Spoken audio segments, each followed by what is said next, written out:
الله من الشيطان الرجيم. بسم الله الرحمن الرحيم.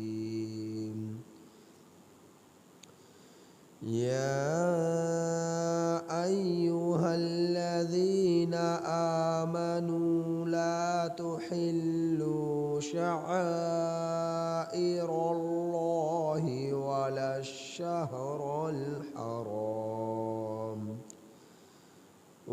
الشهر الحرام ولا الهدي ولا القلائد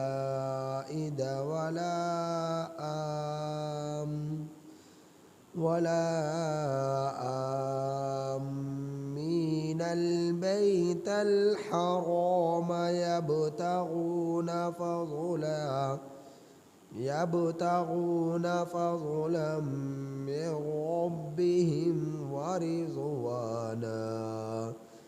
وإذا حللتم فاصطادوا ولا يجرمنكم شنآن قوم أن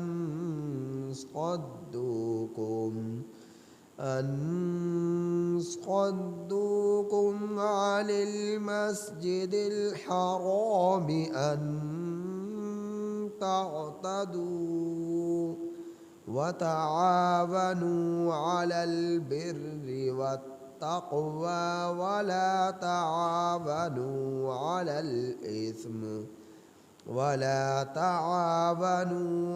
الإثم والعدوان واتقوا الله إن الله شديد العقاب. یہ سورۃ المائدہ کی آیت نمبر 2 آپ احباب کے سامنے تلاوت ہے. یہ سورۃ المائدہ کی آیت نمبر 2 آپ احباب کے سامنے تلاوت ہے. اس آیت کریمہ کا ترجمہ یہ ہے: یا ایھا الذین، اے وہ لوگو جو آمنو ایمان لائے، لا تحلو نہ بے حرمتی کرو، شعائر اللہ اللہ تعالیٰ کی نشانیوں کی، شعائر اللہ اللہ تعالیٰ کی علامات کی، اللہ تعالیٰ کے شعائر کی. لا تحلو نہ بے حرمتی کرو، نہ بے اکرامی کرو، نہ بے حرمتی کرو اللہ تعالیٰ کے شعائر کی، ولا الشہر الحرام اور نہ ہی بے حرمتی کرو حرمت والے مہینوں کے، ولا الہدی اور نہ ہی بے حرمتی کرو ہدی کے جانور کی، ولا القلائد اور نہ ہی بے حرمتی کرو پٹے ڈالے ہوئے جانوروں کی، ولا آمین البیت الحرام اور نہ ہی ان لوگوں کی بے حرمتی کرو کہ جو ارادہ رکھتے ہیں بیت اللہ کا، بیت حرام کا، خانہ کعبہ کا. یبتغون وہ لوگ تلاش کرتے ہیں، فضلا من ربہم اپنے رب کی طرف سے فضل کو، ورضوانا اور خوشنودگی کو. وَإِذَا حَلَلْتُمْ اور جس وقت تم لوگ احرام سے نکل آؤ، فَاسْتَقَادُوا تو تم لوگ شکار کر سکتے ہو. ولا یجرمنکم، اور نہ ابھارے تم لوگوں کو، شنآن قوم، کسی قوم کا بغض، ان صدوکم، یہ کہ وہ روکا، اس یہ کہ ان لوگوں نے روکا تم لوگوں کو، عن المسجد الحرام، مسجد حرام سے، ان تعتدوا، یہ کہ تم زیادتی کرو، یہ کہ تم دشمنی کرو، یہ کہ تم زیادتی کرو، وتعاونوا، اور تم لوگ تعاون کرو، معاونت کرو، علی البر، نیکی پر، والتقوی، اور تقوی پر، اور تم لوگ آپس میں معاونت کرو، مدد کرو نیکی اور تقوی پر، ولا تعاونوا، اور نہ تم تعاون کرو، اور نہ تم لوگ آپس میں معاونت کرو، علی الاثم، گناہ پر، والعدوان، اور زیادتی پر، دشمنی پر، واتقوا اللہ، اور ڈرو تم لوگ اللہ سے، ان اللہ شدید العقاب، بے شک اللہ تعالی سخت عذاب دینے والا ہے۔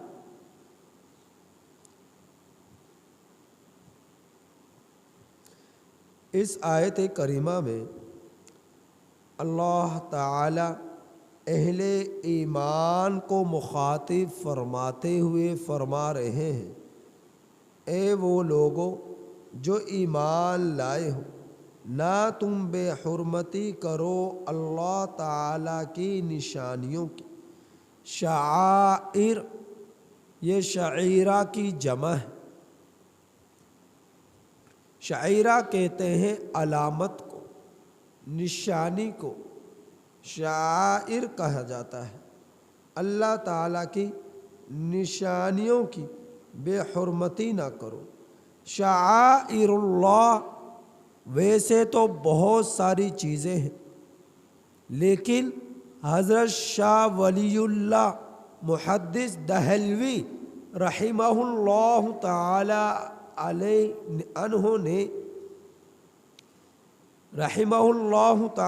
علیہ نے 4 بڑی چیزوں کا ذکر فرمایا جن کا شمار شعائر اللہ میں ہوتا ہے۔ نمبر 1، انبیاء اکرام علیہ السلام کا وجود، ان کا احترام کرنا، ان پر ایمان لانا، ان کی عزت کرنا، ان کا احترام کرنا، تو شعائر اللہ میں سے انبیاء علیہ السلام جو ہے یہ بھی شعائر اللہ میں سے ہیں، اللہ کی نشانیوں میں سے ہیں، اللہ کے علامات میں سے ہیں۔ نمبر 2، کعبۃ اللہ، خانہ کعبہ۔ نمبر 3، کلام اللہ، یعنی قرآن مجید، قرآن حکیم، یہ بھی شعائر اللہ میں سے ہے۔ نمبر 4، نماز۔ 4 چیزوں کا ذکر حضرت شاہ ولی اللہ محدث دہلوی رحمۃ اللہ علیہ نے فرمایا ہے کہ یہ 4 چیزیں شعائر اللہ میں سے ہیں۔ انبیاء اکرام علیہ السلام کا وجود، نمبر 2 کعبۃ اللہ، نمبر 3 قرآن مجید، نمبر 4 نماز، اور اسی طرح پر صفا اور مروہ بھی شعائر اللہ میں سے ہیں۔ صفا اور مروہ بھی شعائر اللہ میں سے ہیں۔ تو اللہ تعالی نے کی یہ نشانیوں میں سے ہیں انبیاء اکرام علیہ السلام اور کعبۃ اللہ، قرآن مجید اور نماز اور صفا اور مروہ اور اس کے علاوہ بہت سی چیزیں ضمناً آتی ہیں جو اللہ کی نشانیوں میں سے ہیں۔ تو اللہ تعالیٰ فرما رہے کہ اے ایمان والو، اللہ کی نشانیوں کی بے حرمتی نہ کرو، عزت کرو، احترام کرو انبیاء اکرام علیہ الصلوۃ والسلام کا، ان کے تقدس کا۔ اور ان کا احترام یہ ہے کہ ان پر ایمان لانا، ان کا آپ صلی اللہ علیہ وسلم کا احترام یہ ہے کہ آپ کی شریعت پر عمل کرنا اور دیگر انبیاء علیہ الصلوۃ والسلام پر ایمان لانا، ان کی بے حرمتی نہ کرنا، ان کی بے اکرامی نہ کرنا، ان کے بارے میں برے طرح کے الفاظات استعمال نہ کرنا، اور احترام کرو تم کعبۃ اللہ کا، اکرام کرو، احترام کرو، عزت کرو، احترام کرو تم لوگ قرآن مجید کا، کہ اس کی تلاوت کرو، اس کے احکامات پر عمل کرو اور اس کی تلاوت کرو، اس سے محبت کرو، اس کی عزت کرو، اور اسی طرح پر احترام کرو تم نماز کا، نماز کو قائم کر کر، سو کر نہیں، نماز کو قائم کر کر، وقت پر نماز کا اہتمام کرنا۔ تو یہ نماز کا احترام کرنا ہے، نماز کا قائم کرنا، یہ نماز کا احترام کرنا ہے۔ تو اللہ تعالیٰ فرما رہے نہ بے اکرامی کرو تم لوگ، نہ تو انبیاء اکرام کی اور نہ ہی کعبۃ اللہ کی، نہ ہی قرآن مجید کی اور نہ ہی نمازوں کی، بے حرمتی نہ کرو، بے اکرامی نہ کرو۔ آگے اللہ تعالیٰ نے فرمایا وَلَا الشَّهْرَ الْحَرَامَ، نہ ہی حرمت والے مہینوں کی بے اکرامی کرو، بے اکرامی کرو، بے حرمتی کرو۔ حرمت والے مہینے 4 ہیں، ذوالقعدہ، ذوالحج، محرم، رجب۔ ذوالقعدہ، ذوالحج، محرم، رجب۔ زمانہ جاہلیت میں بھی جس وقت نبی کریم صلی اللہ علیہ وسلم دنیا میں تشریف نہیں لائے، آپ کے آنے سے پہلے بھی چاہے عرب میں کتنی ہی دشمنیاں کیوں نہ ہوں، عربوں کی کتنی ہی آپس میں جو ہے عداوت کیوں نہ ہو، لیکن جب یہ 4 مہینے آ جاتے تو سال سال سے لڑائیوں کو بھی وہ روک لیا کرتے تھے۔ ان میں لڑائی، جنگوں، قتال، جدال وہ آپس میں نہیں کیا کرتے تھے، رک جایا کرتے تھے، ان مہینوں کا احترام کیا کرتے تھے، ان مہینوں کا اکرام کیا کرتے تھے۔ اور ابتدائے اسلام میں بھی ان مہینوں کا احترام کیا جاتا تھا، اکرام کیا جاتا۔ کون کون سے مہینے؟ ذوالقعدہ، ذوالحج، محرم، رجب۔ ان 4 مہینوں کا ابتدائی اسلام میں بھی احترام کیا جاتا تھا۔ ان میں حکم یہ تھا کہ تم نے کسی سے قتال نہیں کرنا، تم نے کسی سے جدال نہیں کرنا، تم نے کسی سے جھگڑے نہیں کرنے، تم نے کسی سے لڑائیاں نہیں کرنی، ان مہینوں کا اندر تم نے ان کا احترام کرنا۔ ہاں اگر کوئی تم سے پہل کر لے قتال کرنے میں، یہ مسلمانوں کو حکم تھا کہ تم میں کوئی پہل کر لے قتال کرنے میں، جدال کرنے میں، لڑائی کرنے میں، تو تم اپنا دفاع کر سکتے ہو، لیکن پہل نہیں کر سکتے لڑائی کرنے میں، قتال کرنے میں۔ تو ابتدائی اسلام میں یہ حکم تھا ان 4 مہینوں کا احترام کرنے کا، اکرام کرنے کا، کہ ان کی بے حرمتی نہیں کرنی۔ پھر آگے میرے رب نے فرمایا وَلَا الْهَدْيَ، اور نہ ہی بے اکرامی کرو ہدی کے جانور کی۔ ہدی کے جانور کی 2 قسم کے جانور ہیں، ایک ہے ہدی اور ایک ہے اضحیہ۔ ہدی کے جانور کا خون بہایا جاتا ہے، اضحیہ کا جانور کا خون بہایا جاتا ہے۔ ہدی کا جانور وہ ہے جو کعبۃ اللہ کے اندر آپ اس کی قربانی دیں۔ ہدی کا جانور وہ ہے کہ کعبۃ اللہ کے اندر آپ اس کی قربانی دیں، وہیں سے خریدیں اور اس کو قربان کر ڈالیں قربان گاہ میں۔ اور ایک جانور ہے اضحیہ۔ اضحیہ ہر اس جانور کو کہتے ہیں جو آپ قربانی کے دنوں میں اپنے اپنے مقامات پر اس کو ذبح کرتے ہیں، قربانی کرتے ہیں، اسے کہا جاتا ہے اضحیہ۔ اور ہدی وہ جانور جو حاجی حج کے دنوں میں جو ہے قربان گاہ میں اس کی قربانی دیتا ہے، حج کے دنوں میں اسے ہدی کا جانور کہا جاتا ہے، جو اللہ کے راستے میں جس کی قربانی دی جائے۔ اور اضحیہ ہر اس جانور کو کہا جاتا ہے جو لوگ اپنے اپنے مقامات پر اپنے اپنے علاقوں میں جانور کی قربانی دیتے ہیں قربانی کے دنوں میں، اسے اضحیہ کہا جاتا ہے۔ تو اللہ تعالیٰ فرما رہے کہ تم لوگ ہدی کے جانور، جو حاجی حج کے لیے گیا اور وہ وہاں پر قربانی کے دنوں میں قربانی دے رہا ہے جانور کی، اس جانور کا احترام کرو، اکرام کرو، اس کی بے حرمتی نہ کرو، کہ یہ اللہ کے راستے میں قربان ہونے جا رہا ہے، قربان ہونے جا رہا ہے۔ تو آگے اللہ تعالیٰ فرمایا وَلَلْقَلَائِدَ، اور نہ ہی قلائدہ کی بے حرمتی کرو، بے اکرامی کرو۔ قلائدہ اس جانور کو کہا جاتا ہے کہ جس جانور پر کے گلے میں پٹا ڈالا جاتا ہے۔ قلائدہ کا معنی ہے پٹا ڈالنا۔ تو پٹا ڈال کر جانور کے گلے میں حاجی اپنے علاقے سے لے کر جاتا ہے کہ میں نے وہاں پر جا کر اس کی قربانی کرنی۔ بڑے جانور جس طرح کہ گائے ہو گئی، بھینس ہو گئی یا اونٹ ہو گیا، یہ بڑے جانور لوگ اپنے اپنے علاقوں سے لے کر جاتے اور ان کے گلوں میں پٹا ڈال دیتے، جو علامت اور نشانی ہوتی اس بات کی کہ یہ قربانی کا جانور ہے۔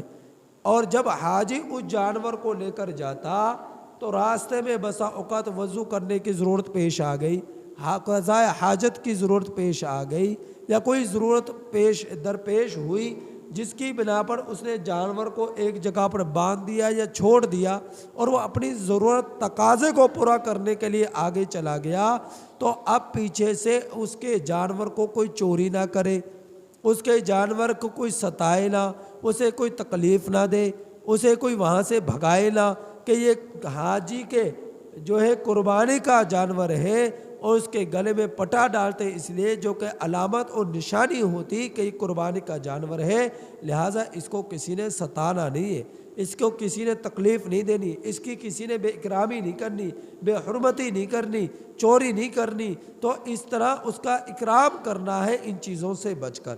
تو اللہ تعالیٰ فرما رہے وَلِلْقَلَائِدَ، قلائدہ جانور کی بھی بے حرمتی نہیں کرنی۔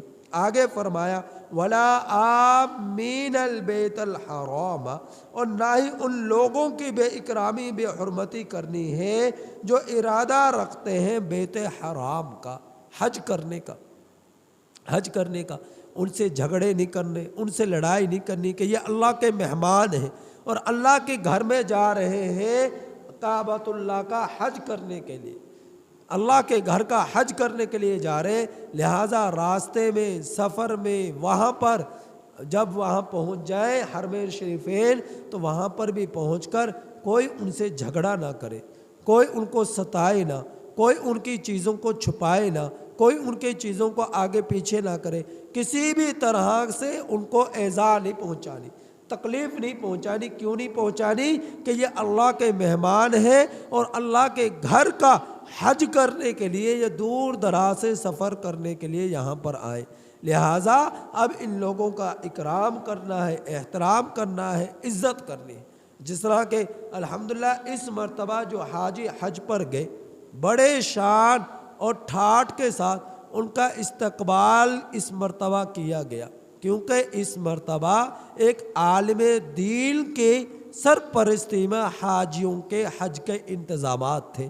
جب عالم دین ہو اور ان کے ذمے سرپرستیاں لگ جائیں کسی بھی شعبے میں، پھر وہ اللہ سے ڈرتے ہوئے ان کو نبھایا کرتے ہیں اور سمجھا کرتے ہیں، اور کہ کس طرح ہم نے ان چیزوں کی ذمہ داریوں کو سنبھالنا ہے اور کس طرح امانت اور دیانت داری کا ثبوت دینا ہے، کیونکہ وہ لوگوں سے نہیں ڈرتے، وہ اللہ سے ڈرتے ہیں، ان کے دلوں میں اللہ کا ڈر ہوتا ہے۔ تو اس مرتبہ جو عالم دین کی سرپرستی میں حجاج اکرام کی جو ہے خدمت کے ذمہ داریاں لگائی گئی، وہاں کے انتظامات لگائے گئے، ویزوں کی ذمہ داریاں لگائی گئی، وہاں رہنے سہنے کے انتظامات ان کی ذمہ داریوں میں آئے، تو پھر اس مرتبہ وہاں کے لوگوں نے بھرپور طریقے سے حجاج اکرام کا اکرام بھی کیا، استقبال بھی کیا، اور بارہا ان سے پوچھا گیا کسی طرح کی تکلیف تو نہیں ہے، پریشانی تو نہیں ہے۔ تو اس طرح بہت سالوں بعد پہلی مرتبہ ایسا ہوا کہ جو مقام حجاج اکرام کو اس مرتبہ سعودی حکومت نے دیے وہ اس سے پہلے کبھی نہ دیے گئے، کیونکہ اس مرتبہ عالم دین کی سرپرستی میں یہ سارے معاملات ہوئے۔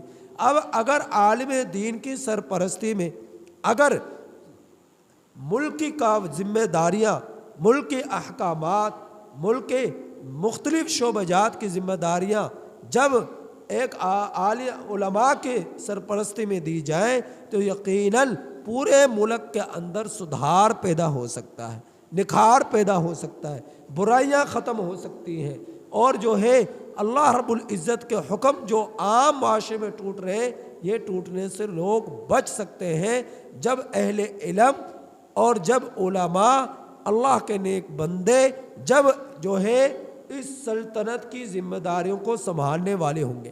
لیکن جب ہوں گے چور، ڈاکو، نشئی، شرابی، جب خود ہی اللہ کے احکامات پر عمل کرنے والے نہ ہوں گے لوگ، تو وہ اللہ کے دین کو اللہ کے جو ہے سرزمین پر کس طرح نافذ کریں گے؟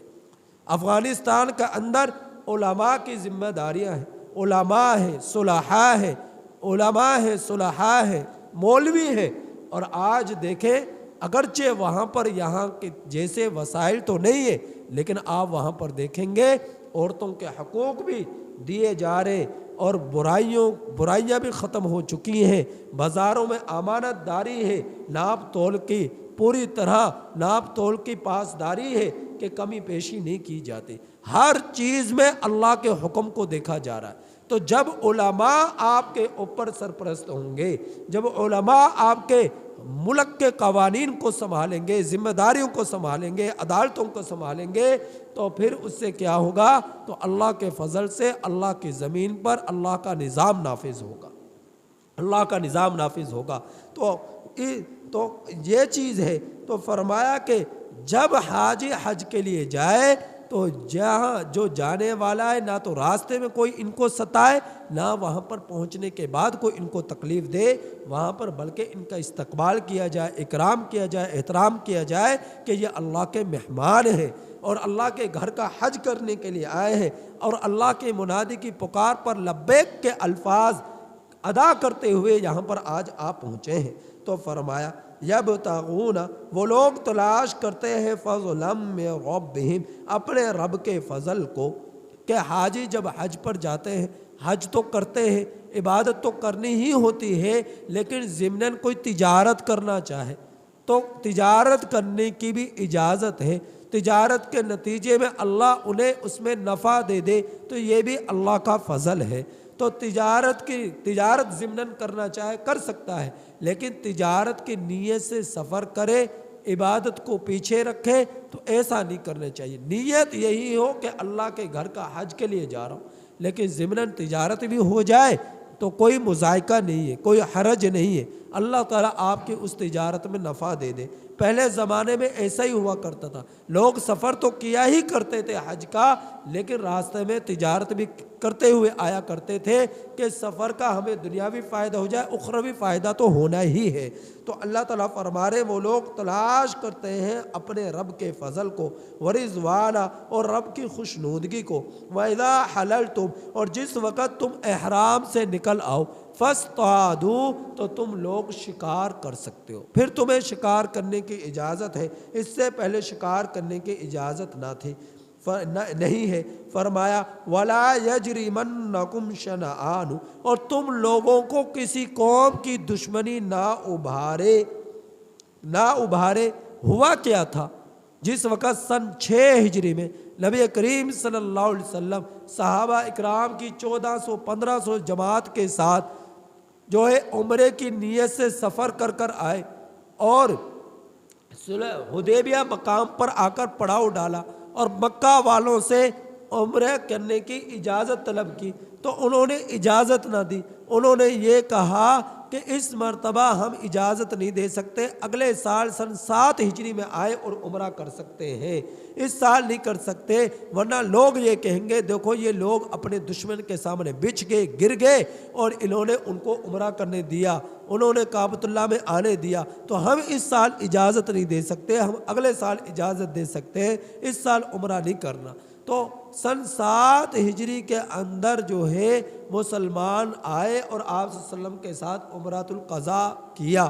تو بعض مسلمانوں کے دلوں میں یہ بات تھی کہ ان لوگوں نے، ہم جب اتنے جذبات کے ساتھ ایک جماعت کے ساتھ عمرے کے لیے آئے تو انہوں نے عمرہ کرنے نہیں دیا، تو دل میں کسی طرح کی دشمنی، کسی طرح کی نفرت آ سکتی تھی. تو اللہ تعالیٰ نے فرمایا نہیں، تم نے اپنے دلوں کو صاف رکھنا ہے. اب جب سن 7 ہجری میں تم عمرہ کے لیے آ رہے ہو تو تمہارے دل میں کسی بھی طرح کے مکہ والوں کے بارے میں، دوسرے لوگوں کے بارے میں رنجش نہ ہو، دشمنی نہ ہو، کسی بھی طرح کے ان کے بارے میں نفرت نہ ہو. تو فرمایا تمہیں نہ ابھارے کسی قوم کی دشمنی، یہ کہ تم لوگوں کو مسجد حرام کہ انہوں نے روکا تمہیں مسجد حرام سے، تو اس وجہ سے تمہیں اندر جو تکلیف ہے اس تکلیف کی بنا پر تم دلوں میں دشمنی نہیں رکھنا، نفرت نہ رکھنا. آگے فرمایا ان تعتدوا، یہ کہ تم زیادتی کرو، یہ کہ تم دشمنی اختیار کرو، ایسا نہیں کرنا.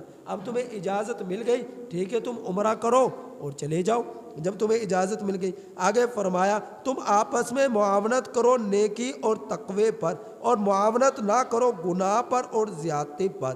البر کہتے ہیں نیکی کو، والتقوی، تقوی کہتے ہیں پرہیزگاری کو، گناہوں سے بچنا. البر نیکی، معاونت اختیار کرنا نیکی پر. نیکی کیا ہے؟ نماز، روزہ، حج، زکوٰۃ، سچ بولنا اور بہت سارے جائز امور، وہ عبادات جن کا حکم اللہ نے دیا ہے وہ سب نیکی کے مفہوم میں آتے ہیں. اور فرمایا تقوی کے اندر گناہوں سے بچنا، شراب، سود خوری، جھوٹ بولنا، ظلم کرنا، قتل کرنا، ناانصافی کرنا، ناپ تول میں کمی کرنا، امانتوں میں بددیانتی کرنا، دلوں میں نفرت رکھنا، یہ جتنے بھی چیزیں ہیں جو اللہ نے جن چیزوں سے منع کیا، نبی کی زندگی سے جو چیزیں نہیں ملتی، نبی نے جن چیزوں سے منع کیا، تو ان تمام برے کاموں سے بچنا ہے. تو یہ ہے تقوی. ممنوعات سے پرہیزگاری اختیار کرنے کا نام تقوی ہے، اور جائز امور عبادات پر پوری طرح عمل کرنے کا نام نیکی ہے. تو نیکی میں ایک دوسرے کی مدد کرنی ہے، تقوی میں ایک دوسرے کی مدد کرنی ہے. اور فرمایا اسم میں، زیادتی، عدوان میں، یعنی گناہ پر اور دشمنی پر کسی کا ساتھ نہیں دینا، کسی کا ساتھ نہیں دینا، کسی کی مدد نہیں کرنی. اسم کیا ہے؟ اللہ کی نافرمانی. کیسی نافرمانی؟ جس میں شرک کیا جائے، جس میں کفر کیا جائے.